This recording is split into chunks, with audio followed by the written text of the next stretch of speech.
So today I'm going to talk to you about putting your money where your consumer is, how audience-based targeting drives higher ROI. There we go. So the consumer packaged goods industry spends billions of dollars on traditional advertising, but digital, as we all know and love, is really changing the way that marketers advertise their brands. So much so that this year, Cpg Advertisers are expected to spend almost $11 billion on digital advertising. But CPG companies have a real challenge here, right? They know it's important to reach their consumers online, and they're using digital, and they're investing in digital, but they don't know the impact that their digital ads are having on in-store brick-and-mortar sales. So why is there this gap for CPG advertisers? Well, the retailer is in between a CPG manufacturer and the actual sale in the store, meaning that CPG manufacturers are not able to directly access the consumer and see the impact that their ads are really having. So in order to overcome this challenge and to bring some transparency to the ad industry overall, Nielsen conducted a meta-analysis using our attribution solution where we connected digital exposure data with in-store brick-and-mortar sales data, allocating incremental volume to those digital touchpoints that drive the actual sale. Using this solution, we're able to ask the question and answer the question of, does audience targeting drive an impact? Which it does, that's why we're all here today. And what type of data should be used to drive the greatest ROI? So using our meta-analysis, we looked at 31 CPG brands and over 750 online campaigns, overall looking at about $258 million of online ad spend, therefore bridging this gap that CPG companies face and helping them really understand how their audience targeting is driving their sales. So to bring some transparency to the table and to bridge this gap, we ask the question and answer the question of what works in audience targeting.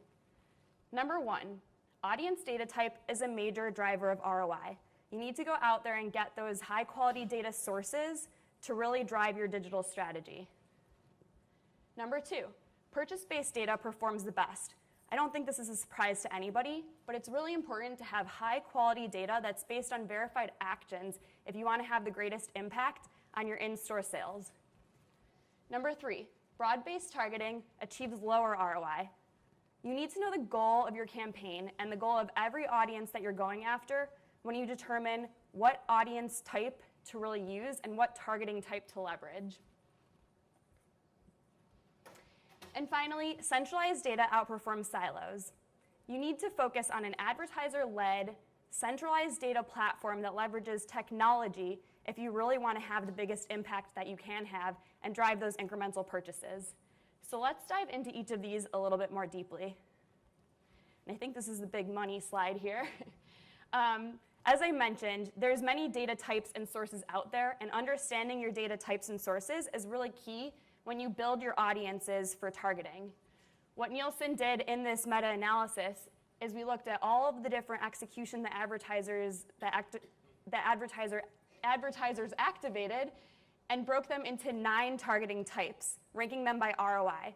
And you can see that purchase-based targeting drives the highest ROI, all the way down to demographic targeting, which drives the lowest. So what stands out? Obviously, that purchase-based targeting drives the highest ROI. And when I talk about purchase-based targeting, I'm talking about targeting that is, for example, going after consumers that purchased your competitor in the past 3 months, or maybe purchased your brand but are lapsed users. And ultimately, purchase-based targeting drives 3 times the ROI of the average. Now, a lot of people say, but doesn't purchase-based targeting come at a much higher cost? And the truth is, for CPG, it really does. It comes at a higher cost to get that high-quality data.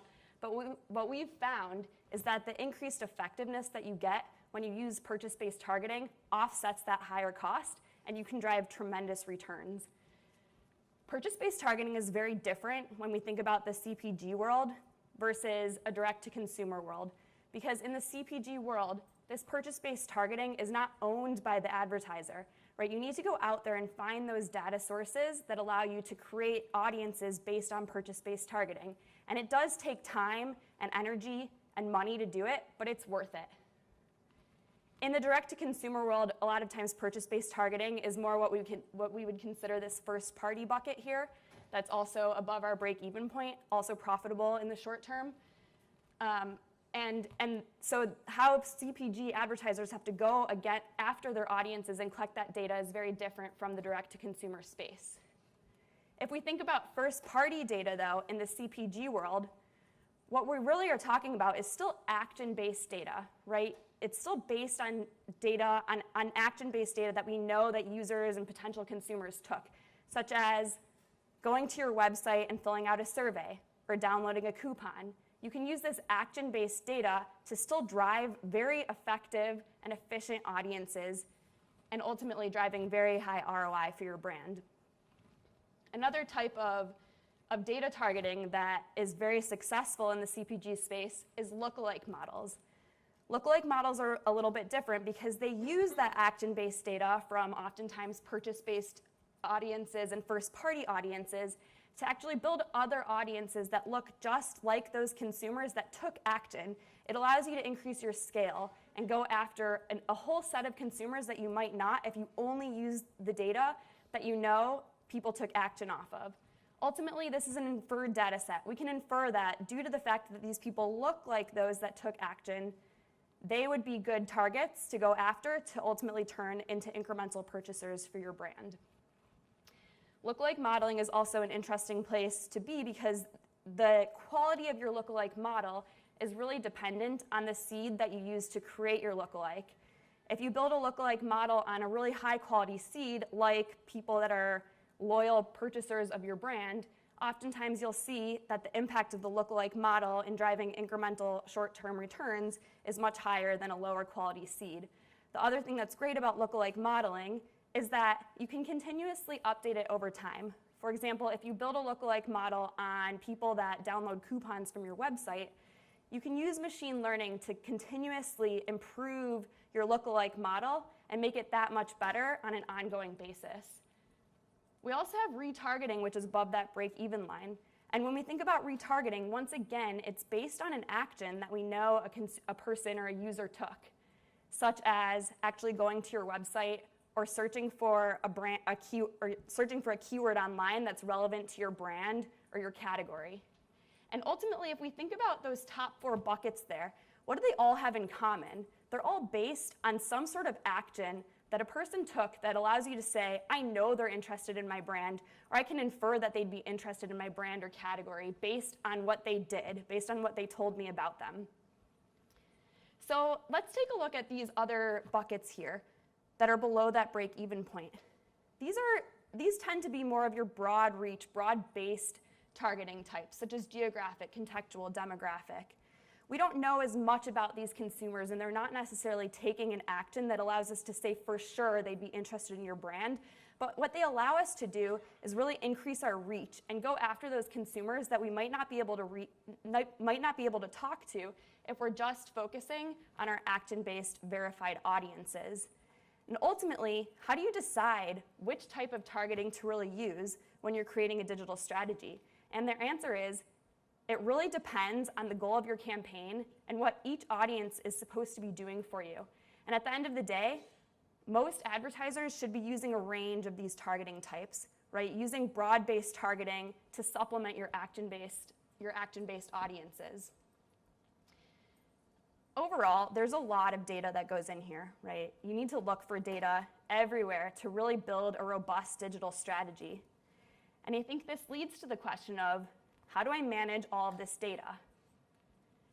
And what we found at Nielsen through this meta-analysis is that when you have all of this data, you need to lean on some sort of centralized data hub to really organize your data and create precise messages for your audiences. A centralized data hub is oftentimes a DMP, and DMPs allow you to bring all of that data into one place and really create audiences that you can activate directly into the demand-side ecosystem. They allow you to really manage your scale and overlap. They allow you to eliminate waste by helping with frequency capping. And oftentimes, they bring their own data to the party. Sometimes they have very deterministic data that they can bring to supplement with the data that the advertiser also brings in. And ultimately, when you have all this data in one ecosystem, you can really manage your data and create these precise audiences and precise messages. But we're not saying that you should just let technology run the show. In order to have a really robust, successful digital strategy, you need an advertiser-led message. You need an advertiser-led centralized data management platform so that everybody that's working for that advertiser, promoting that brand, has the same idea and same goal in mind. When the advertiser and the agency can have access to the same data at the same time, that's when you can really have a successful digital strategy. So let's take a look at a couple of case studies. This was a client that we worked with that in Q4 2017 had more of a broad-based digital strategy. They focused mostly on geographic targeting, actually, and they had a really strong ROI, right? 90 cents, so they were doing pretty well.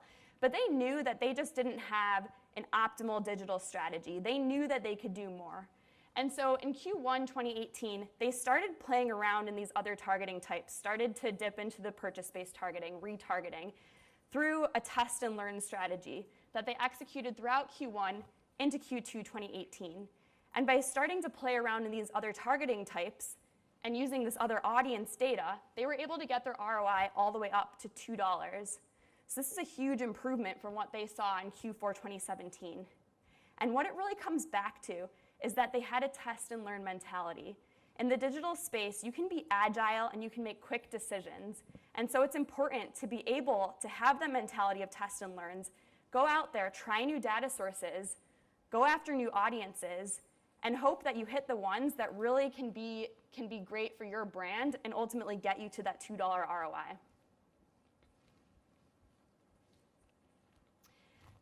This is another advertiser that we worked with who used all types of data targeting. They had everything from purchase-based, behavioral, retargeting, contextual, demographic, native targeting.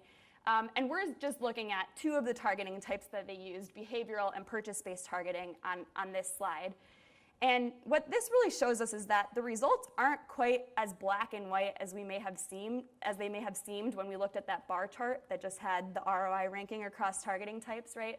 Because within each of the targeting types, there's multiple audiences that you can go after and multiple ways to succeed or not succeed within each targeting type. And so when we're looking at this slide, each of these dots on these scatter plots represents a single audience that this advertiser went after. We have spend on the y-axis, profit ROI on the x-axis, and ultimately, if you have a strategy that's solely focused on ROI, all you care about is your short-term profit, you would hope that all of these audiences are as far right as they can be, right? But that's probably not the smartest strategy for any advertiser. You need to focus on the long term as well. And every audience has a different purpose, right? Has a different purpose that it's going to serve for the brand. So if we take a look at this purchase-based target audiences graph here, we can see that, once again, there's many different audiences that were used. Some have high ROI, some that don't. And ultimately, there's a couple audiences that I actually point out to that I want to talk about. So the first one is, for those of you in the back, it says retention target. This advertiser had a strategy, like many do that use purchase-based targeting, of going after consumers that they want to retain in their business. When you go after retention targets, you're going after people that actually purchased your brand before, right? They've already expressed an interest and a willingness to use your brand, whatever it is. What retention targets do is help you go after lapsed buyers or consumers that are maybe regularly buying your product, but not as frequently as you would like, or even loyal consumers of your product that you want to trade up.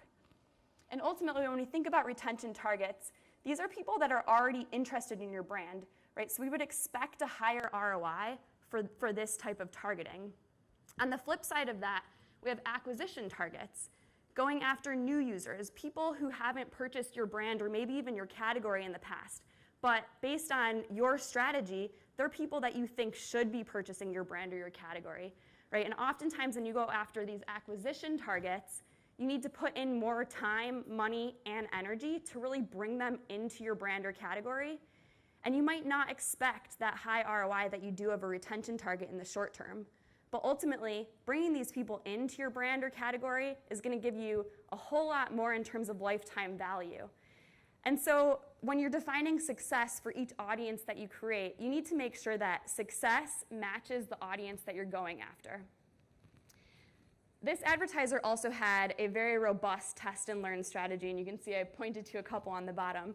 The great thing about test and learns, which I think you can really see from this graph, is that you don't need to put a lot of spend into testing audiences when you're talking about the digital space. So go out there, be creative, find those audiences that you think might be incremental to your business and test them. If they don't work, you didn't have to put a whole lot of money into it, and you can pull that spend out. If they do work, it's a great way to optimize against these new audiences that you might not have considered in the past. There we go. So what have we really learned here today? Number one, you can use these results to see how your digital marketing stacks up. I would encourage everybody to go back and take a look at your portfolio. What are you doing in terms of targeting and audience activation? And see, are you leaning into the areas that we would recommend you lean into? If you're going for short-term ROI, are you using those audiences that are based on verified actions? If you're trying to get a broader reach and talk to more people and build equity, are you really using those broad reach tactics like demographic, geographic, contextual? Prioritize digital to improve performance. I'm not saying prioritize digital over other media types. What I'm saying is that if you really want to have a robust digital strategy that's very successful and drives ROI, then you need to put in the time, money, and energy to really make that work, right? Invest in it. Which leads into breaking down data silos for greater insight and performance. An advertiser-led centralized data strategy that uses technology is really important if you want to have a cohesive story across everybody that's working on your brand when you're playing in this digital space. Invest in action-based data for higher ROI. I think I've said this enough, but if there's one thing that you should take away from this conversation today, it's that the higher the quality data based on verified actions, the higher the ROI you can drive and the greater impact you can really have. Mine data to find new audiences. Once again, you need to be creative. Everybody today has been talking about how to go out and get audiences, but how do you really know that they're working for you, and all of that confusion that comes with that, right? And ultimately, there's a lot of audiences out there, and you need to have that test and learn mentality. Be willing to fail, but go after those new audiences that might add incremental consumers to your brand. And finally, choose the best attribution technique for your objectives. There's really two main measurement techniques out there. We have marketing mix modeling and multi-touch attribution, and they serve different purposes, right? When you think about marketing mix modeling, you're thinking about the breadth of your portfolio. You're thinking about long-term strategy or short-term strategy across your advertising, consumer promotions, and trade. When you think about attribution, you're thinking of the granularity and depth within that digital space. It gives you the ability to really optimize across your audiences, placements, creatives, websites, campaigns, right? It allows you to really get deep into that digital space. And the two solutions, right, Mix and MTA, they really complement each other, helping you understand the breadth of your portfolio with the depth of digital. And so ultimately, attribution is able to help you connect those digital exposure data, with your in-store brick and mortar sales to really bridge that gap that CPG companies face when trying to understand the impact of their digital ads on their in-store sales. So ultimately, I hope that you can use some of this data that we discussed today to really take another step into optimizing your digital strategy. And with that, I think we're opening it up to questions. That's great. Thanks very much, Dina.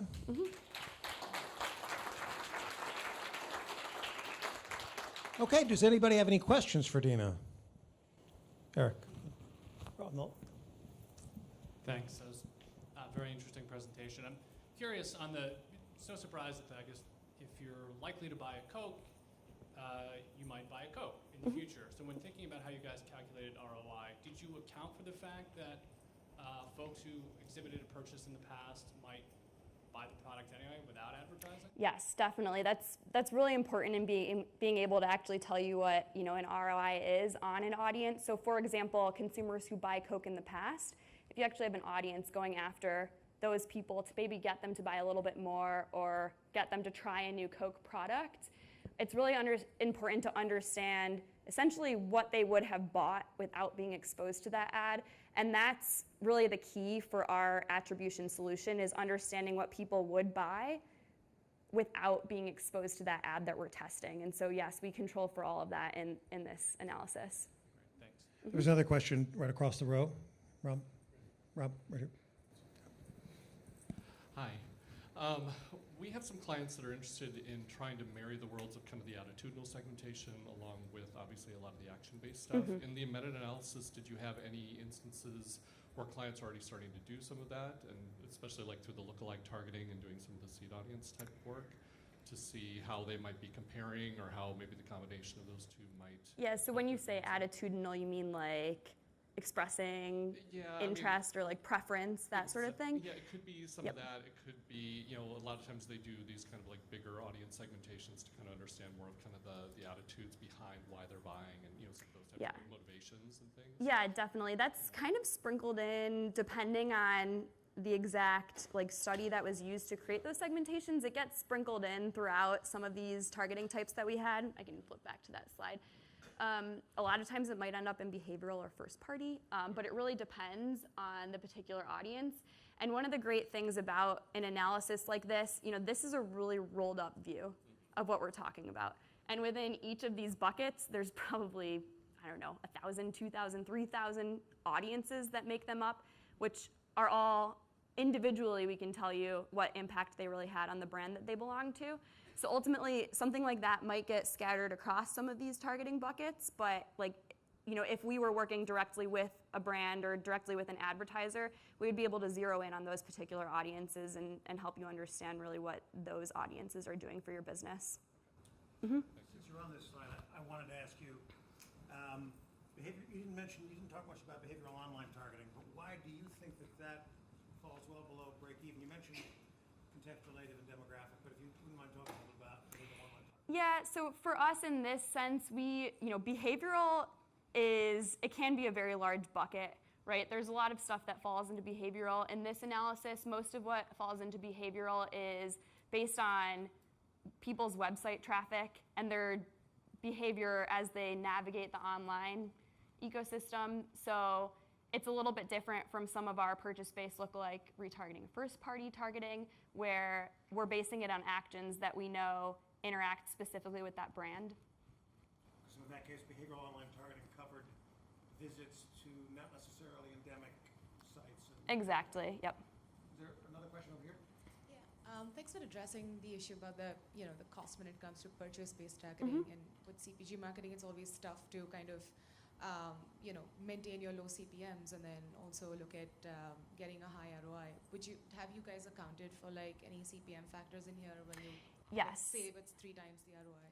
Right, yes. So when we calculate ROI, our calculation actually accounts for the cost of every single audience. So each of these buckets, CPM would be a factor in them.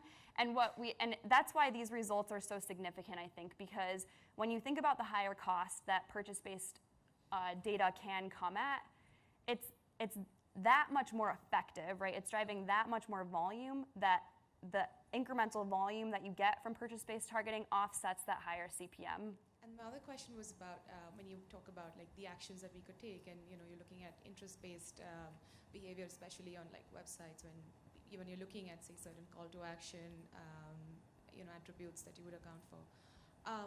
Sometimes, obviously, with CPG brands, they don't have DTC environment online, and you find it difficult to have consumers even come to your website or look at any pages that you want them to look at. At the most, e-commerce may be gaining traction there, but when you talk about interest-based actions, what would you exactly account for in that kind of a bucket? Yeah, outside of purchase-based. Yeah. So yeah, I mean, for some CPG advertisers, that's exactly right? They just don't have the traffic to their website. Yeah. And so in that case, they might not have a huge first-party bucket here to go after. So for some CPG, they don't do any first-party targeting. But typically it would be people that visit a website to fill out a survey or sign up for emails, download coupons.